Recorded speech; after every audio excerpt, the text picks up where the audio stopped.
فاسألوا أهل الذكر إن كنتم لا تعلمون۔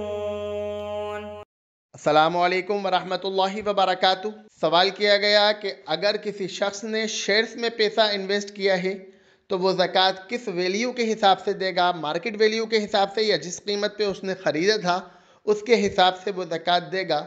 یعنی 1000 روپے کے شیئرز خریدے تھے اور آج اس کی قیمت 1500 روپے ہے تو وہ 1500 کے حساب سے زکوٰۃ ادا کرے گا یا 1000 روپے کے حساب سے ادا کرے گا؟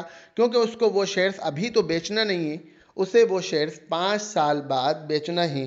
دیکھیے، اگر کوئی شخص کسی حلال کمپنی کے شیئرز خریدتا ہے تو وہ اس کمپنی کا پارٹنر بنتا ہے، وہ اس کمپنی کا حصے دار بنتا ہے، اور اگر اس نے وہ شیئرز بیچنے کی نیت سے خریدے ہیں اور اس کی جو قیمت ہے شیئرز کی وہ زکوٰۃ کے نصاب کو پہنچ رہی ہے تو اس شخص کو ان شیئرز کی زکوٰۃ ہر سال دینا ہوگی۔ تمام ائمہ اس بات میں متفق ہیں کہ اگر کسی شخص نے بیچنے کی نیت سے شیئرز خریدے ہیں تو اس کی زکوٰۃ ہر سال اس کو دینا ہوگی۔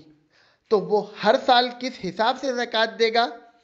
تو اس مسئلے کے اندر بھی تمام ائمہ متفق ہیں کہ وہ ہر سال ان کی زکوٰۃ جو مارکیٹ قیمت ہوگی اس کے حساب سے وہ ان کی زکوٰۃ ادا کرے گا۔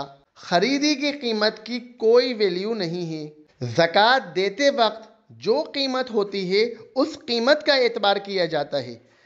جس قیمت پہ آدمی نے خریدا اس کی کوئی حیثیت نہیں۔ جس طرح سے آدمی سونا وغیرہ خریدتا ہے تو اس کی جس قیمت پہ اس نے خریدا ہوتا ہے اس کی کوئی حیثیت نہیں ہوتی۔ مارکیٹ قیمت کے حساب سے اس کی زکوٰۃ ادا کی جاتی ہے۔ تو اس مسئلے کے اندر بھی تمام ائمہ متفق ہیں کہ اگر کسی نے بیچنے کی نیت سے شیئرز خریدے ہیں، چاہے اس کو 5 سال بعد بیچنا ہو یا 10 سال بعد بیچنا ہو یا 2 سال بعد بیچنا ہو، اس کی نیت لیتے وقت اس کو بیچنے کی تھی تو اس کی وہ ہر سال زکوٰۃ دے گا اور مارکیٹ قیمت کے حساب سے جو بھی ویلیو ہوگی اس کی وہ زکوٰۃ اسے ادا کرنا پڑے گی۔ شیخ عثیمین رحمۃ اللہ علیہ سے یہی سوال کیا گیا کہ کیا شیئرز کی زکوٰۃ اس کی رسمی قیمت پر ہوگی یا مارکیٹ کی قیمت کے مطابق ہوگی؟